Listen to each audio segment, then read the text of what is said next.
நீலாம்பிகே, இன்னுமா உன் மனம் இறங்கவில்லை? தேவி தெய்வீக மாலையை கொடுத்தாய், புகழ் கீர்த்தி எல்லாம் கொடுத்தாய். ஆனால் இவைகளால் என்ன பலன்? வம்சம் விளங்க ஓர் மகன் இல்லையே. இந்த ஒரு குறியை தீர்த்து வை தீனதயாபரே. இன்னும் உனக்கு புத்தி வரவில்லை? என் சட்டத்தை நீயே மீறுகிறாயா? சுவாமி, கடவுள் உண்டென்ற யார் நம்புவது? செய்த யாகங்கள், நோன்புகள், விரதங்கள் இவைகளால் நாம் அடைந்த பலன் என்ன? இனி இம்மாதிரி பூஜை செய்தால் நான் மகா பொல்லாதவனாக இருப்பேன். மந்திரி, நம் மடத்தனத்தின் சின்னமாக விளங்கும் கோவில்களை மூடுங்கள். பூஜைக்கும் கரங்களை துண்டித்து விடுங்கள். அர்ச்சனை செய்தால் போடுங்கள் விலங்கு. ஆண்டவன் உண்டென்றால் தூக்கிலிடுங்கள்.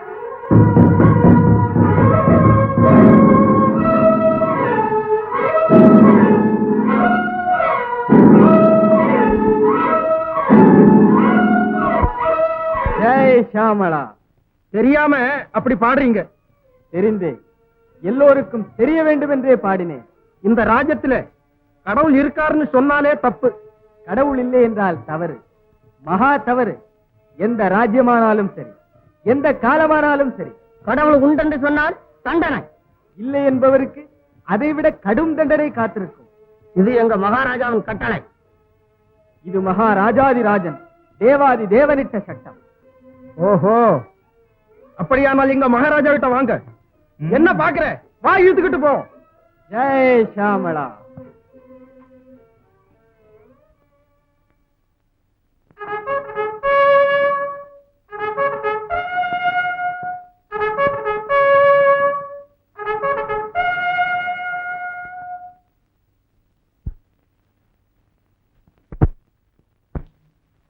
நேற்றிரவு கோவிலின் அருகில் கடவுள் இருக்கிறார் என்று பாட்டு பாடிக்கொண்டே வந்தான் மகாராஜா.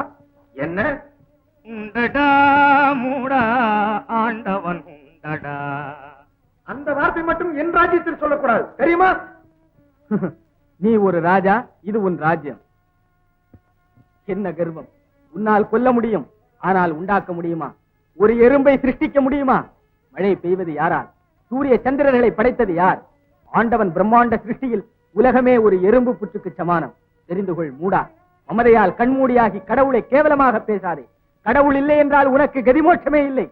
என்ன துணிச்சல்! உன்னை படைத்தவன் எப்படி காப்பாற்றுகிறான் பார்க்கலாம். யாருங்க இவன்? தலையை துண்டித்து விடுங்கள்.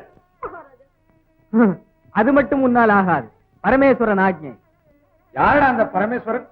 இருந்தால் பயபக்தியுடன் எவ்வளவு செய்தும் எங்கள் கண்ணுக்கு தென்படவில்லையே. தென்படவே மாட்டான். கண்ணில் பூ இருந்து மறைக்கும் போது தெரியாது. நான் எனும் ஆணவப்பூ, அது போக வேண்டும்.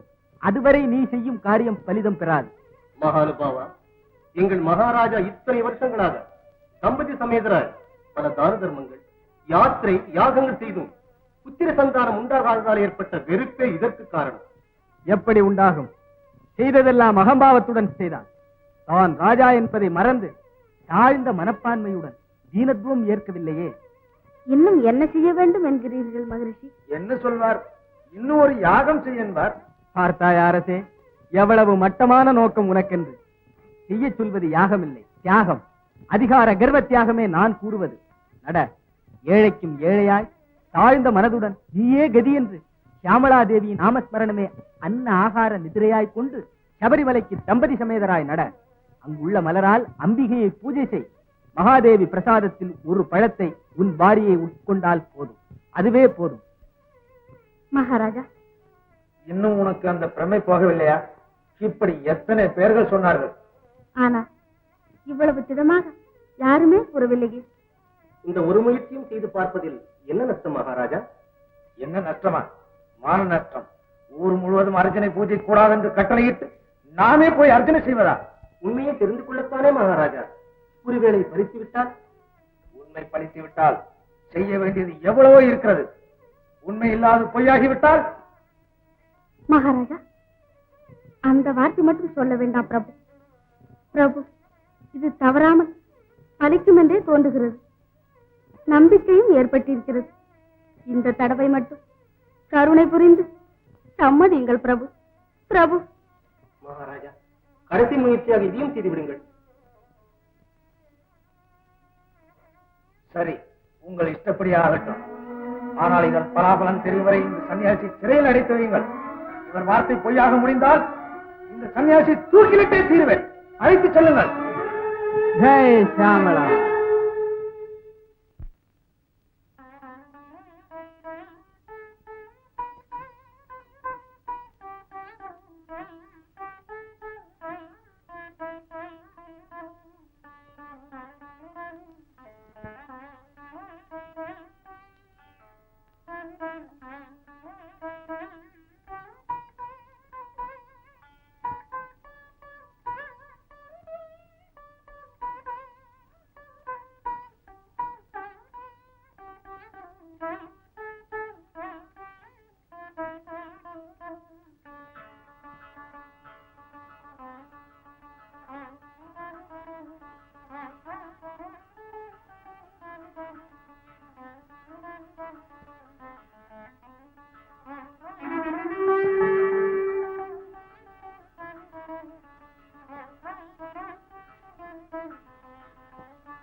மகாராஜா, நம் கோரிக்கை தவறாமல் நிறைவேறும் என்கிற நம்பிக்கை எனக்கு உண்டு. ஆமாம் தேவி, அது என்னவோ எனக்கும் இதுவரை இல்லாத ஒரு பக்தி ஏற்பட்டிருக்கிறது.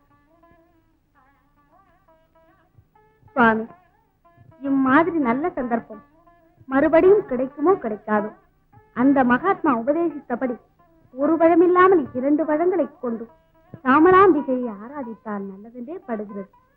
தங்கள் அபிப்பிராயம் என்ன மகாராஜா?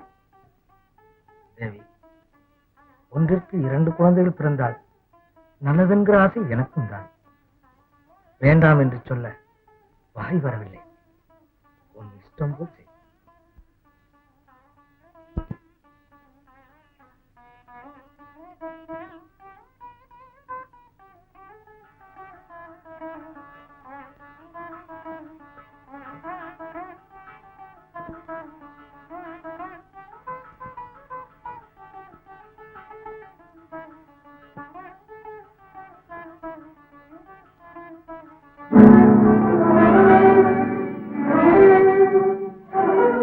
மகாராஜா, தேவி, என்ன ஆச்சரியம் இது! தாயே, பராசக்தி சாமளாம்பிகை சமித்துக்கொள். சமித்துக்கொள் தாயே. தாயே, சமித்துக்கொள். சாமளாம்பிகை சமித்துக்கொள். சாமளாம்பிகை சமித்துக்கொள்.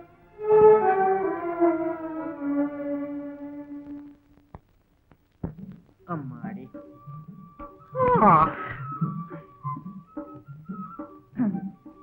அடே டக்கு, இன்னைக்கு ஒரு செல்லா காசு கூட கிடைக்கல. பசி தாங்கல்லேடா. சாப்பிட்டு 4 நாளா ஆச்சு. இந்தா, இத கொஞ்சம் கடிச்சுக்க. பச்சை மீனையா? நீ சின்ன குரு, நான் சொல்றேன். இது என்னடா வெறும் தோல்? ஆமாண்டா, பஞ்சத்துல இப்படித்தான் ஜீவிக்கணும். என் இதயத்தை சாப்பிடுவன் மந்திரி. ஓடி, என் ஹிருதயத்தை சாப்பிடுகிறவன் ராஜா.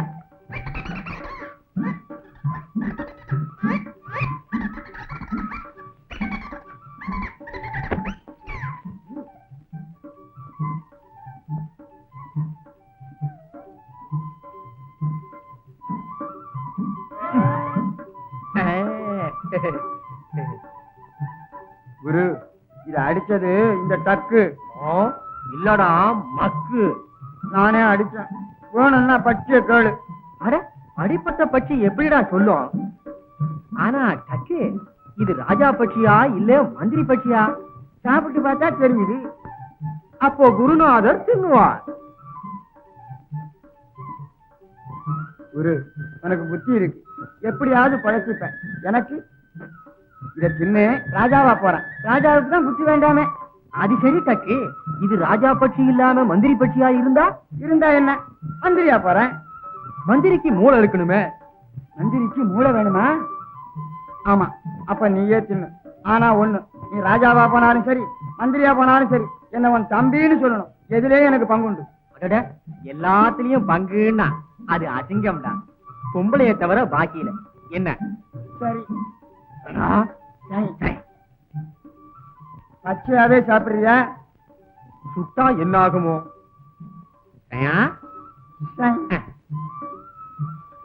சாப்பிடுறியா குரு? நீ தின்னும் போது என்னால பார்த்துக்கிட்டு சும்மா இருக்க முடியல மக்கு.